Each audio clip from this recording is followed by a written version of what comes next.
I once was lost, but now I'm found. All because of Jesus. He will never let me down. Listen, I once was lost, but now I'm found. 'Cause I got Jesus, He won't let me down. He had a plan for you and me when He died on Calvary. I once was lost, but now I'm found. Now I'm found. I got Jesus, He won't let me down. He had a plan for you. All right, what's going on, everybody, and welcome back to another Real Talk video. I pray y'all are having a wonderful, blessed day as we give the Most High all the honor, all the glory, all the praise and worship. My title now says, what does the Bible say about the death penalty? Let me give a shout out to Mr. Razor. I have done older videos about this. If you want to see those on her, I'll give you the links. But I guess I'll do a updated 2016 version of this because I haven't spoke about something like this in a while. This is another one of those sensitive topics that most church people don't like to talk about. Christians don't like to address. Preachers like to skip over it. But in reality, we see what's going on and what we living in. We living in some trying times, some dangerous moments. You asked me, am I for the death penalty? And I answered that right off the top of this video. Yes, I am all the way for the death penalty. I was talking to a lady the other day, a matter of fact, about, how a lot of women, are against, the system putting somebody to death. And a lot of women I know say they hate the death penalty. They don't believe that Christians should carry weapons, knives, guns, anything, that you can kill with. They can't see themselves, agreeing with the system taking somebody out. And the sad thing is, some of these same women that I'm talking about, they have had more than one abortion. You're talking about taking out a child. You can't agree with the system, putting somebody to death, but you have already pretty much committed murder.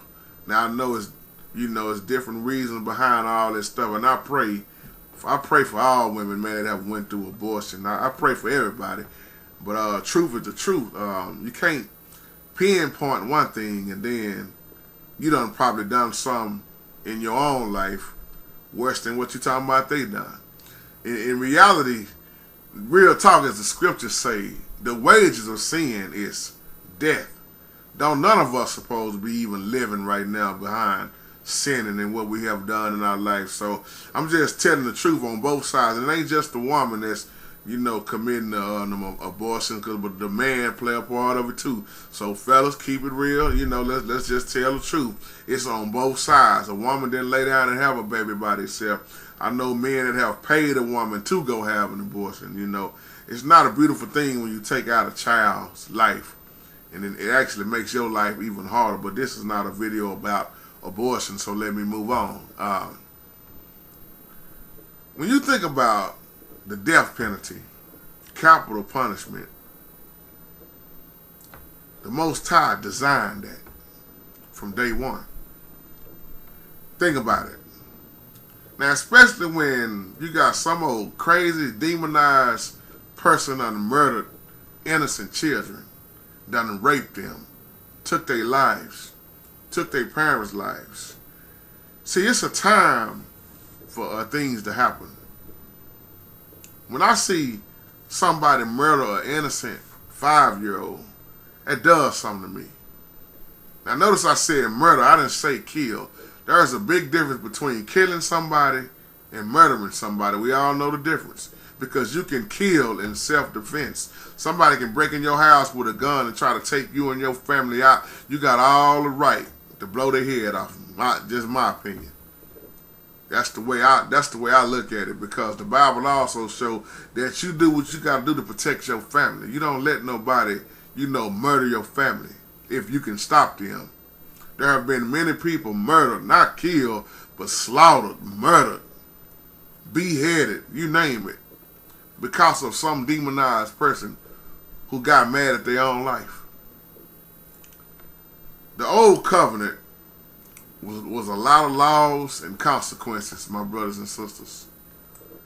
In today's society where we're living in, wickedness has gotten so bad right now. It's getting worse every day. Look at all the children being kidnapped, raped once again, molested. See, this is the side of the Most High most people I know don't like to talk about. We always want to talk about long suffering and all the grace and the mercy. But see, there's a side of the Most High that you don't want to see. And it's a righteous judgment. It's a righteous jealousy. It's righteous what our Father do. It's not like what we do a lot of times, how we look at things. When the Most High, let's say this off top, the Most High has always had order. No ifs, ands, or buts about it. Order. In the Old Covenant, some call it the Old Testament, when you look at how many laws there was, I want to say, then a lot of them was man-made. But then when you look at what the Most High said don't do, what he commanded not to do, the death penalty was well put in place. The Old Testament law commanded the death penalty for various acts. You can say, like we talking about, murder. Go back to Exodus. Kidnapping. Bestiality. You see people now having sex with animals. You was put to death. Adultery. Just think right now, if every time somebody committed adultery, if they were still operating like that now, I think it would slow up a whole lot of babies being born, a whole lot of babies being out of wedlock, a whole lot of things would stop. In some countries, you can't do half of this stuff. There was a death penalty for bestiality, kidnapping, murder, adultery, the one that's really going on now, homosexuality. Go back to Leviticus 20 and 13. It tell you, you was put to death. Being a false prophet, you was put to death. Prostitution, rape, you name it. This is just some of the stuff. But then on the flip side of this, we see where the Most High also showed grace and mercy when it was time for the death penalty. Some people didn't get it. What you mean, JT? Well, look at David, a man who said in the Bible, a man after God's own heart, committed murder and adultery. David should have been dead behind what he done. But yet, the Most High didn't take his life right there, did he? Go back to 2 Samuel. Get around chapter 11, look at verses 1 through 5, 14 through 17. Go to 2 Samuel. Once again, every sin we commit should have resulted in the death penalty because the wages of it is death. But we see the side that only the Most High makes that decision. He could have took David out, but he let David make it. Big time. So we don't know all the time why the Most High do what the Most High do. We can't even get our minds to go that far, to think like that. Because the Most High is totally separated from this old messed up world right here. His system is totally different than this satanic worldly system. So, how do I look at capital punishment? I'm all for it. Because my Father instituted it. He instituted capital murder in his own word. Go back to Noah. After Noah and his family all got on the ark, what happened? Look at what all got destroyed. All those animals that didn't get on, the rest of the animals was killed. All the other wicked, they was taken out. Then the Most High gave a new command. Put to death anybody who murders another person. Genesis 9:6 teaches us, whoever sheds the blood of man, by man, shall his blood be shed. That's a commandment. Our Father didn't take murder lightly. Back then, you was to be put to death because of the nature of man. God, Most High Yah, showed us, that murder was to be punished by what? Death. Man, we are created in the Most High's own image. Go back to Genesis 1:27. So when you murder one of the Most High's beautiful creation, you was put to death. See, like I said in the video yesterday, another command was for us to be fruitful and multiply, replenish the earth, like we just said in another video. How can you be fruitful and multiply if you have been murdered? So when you take out the Most High's creation, you get taken out. You get taken out.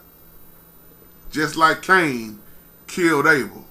Abel never got a chance to have his own seed. But look how the Most High didn't take Cain's life, did he?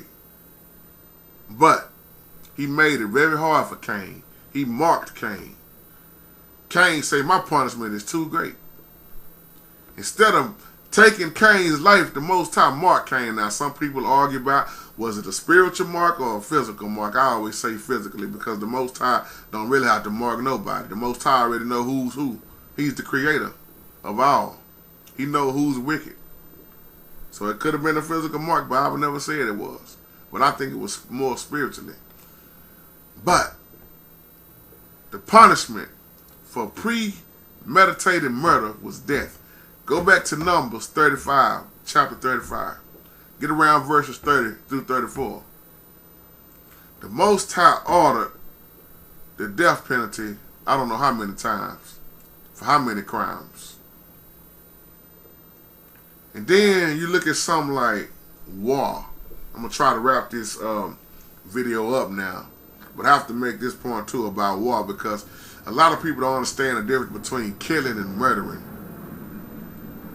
They look at a scripture like Exodus 20 and 13, and they thou shalt not kill. And then you see war where the Most High ordered Israel to do what? Kill. See, the Hebrew word literally means the intentional, premeditated killing of another person with malice in your heart. Murder. The Most High ordered the Israelites to go to war with the other nations that was messed up. Go to 1 Samuel chapter 15. Go to Joshua chapter 4. So the Most High is not against killing in all circumstances, but murder is totally different. When you murder, you have really messed up. We know that going to war is never a good thing, but it's a necessary thing, because we live in a world full of messed up, wicked people. Sometimes, my brothers and sisters, the only way to make peace is to go to war. But everybody looks at this different. Sometimes the only way to keep sinful, messed up, wicked people from doing great harm to innocent people is taking their life. Going to war. I close with this. Woman told me the other day she don't think that true believers should carry weapons. I don't believe a child of the Most High should own a gun. That don't apply in my house. If you're in my house, I have go get your license and get you a gun. Well, that ain't biblical, JT. Well, the disciples were strapped. They didn't necessarily have a gun, but what did Peter have? How did Peter slice that man's ear off? I didn't never see where Yahshua said, Peter, give me that knife and I'm going to throw it away. He just simply healed the man's ear. Peter, there ain't time for that, Peter. Why? Because you're supposed to protect yourself. Should a true believer carry weapons, in my opinion? Oh yeah. But I know everybody don't like guns, don't like knives, don't like baseball bats. But I tell you what, if somebody got a knife versus somebody got a gun, and they walking up on each other, who you think gonna get killed first? Unless he know how to throw a hell of a knife. There is a time and a season for everything under the heavens, my brothers. It's time for war. It's a time for peace. It's a time to plant. It's a time to pull up what you plant. We have to understand these scriptures. The Most High shows us in His Word, as I close, to protect ourselves, each other. And He showed us in His Word. See, a lot of people say, well, Yahshua went against the capital punishment. No, He didn't. He exposed the Pharisees at times. Showed them like when the woman was brought up for adultery, her life wasn't taken. See, only the Most High can do what the Most High do. So what I want to say as I close, there was times when He spared the life, and then there was times when the Most High ended the life. So am I for capital punishment? Take, for instance, this young girl walking down the street. She's no more than 13 years old. That's your daughter. That's your niece. That's your little cousin. All of a sudden, this old crazy drunk man come out of nowhere. Driving crazy. Gets out the car. Full of liquor. Horny as hell. He see that little 13-year-old and in his eyes, oh, she finna get it. She beautiful. He beats her over the head. Pulls her pants down. Rapes her. Then after he rapes her, he snaps her neck. She's dead. But JT, you need to pray for that man. Oh, I'm going to pray for him. But I'm also going to say he need to be put to death. He just took her life. Y'all have a blessed day.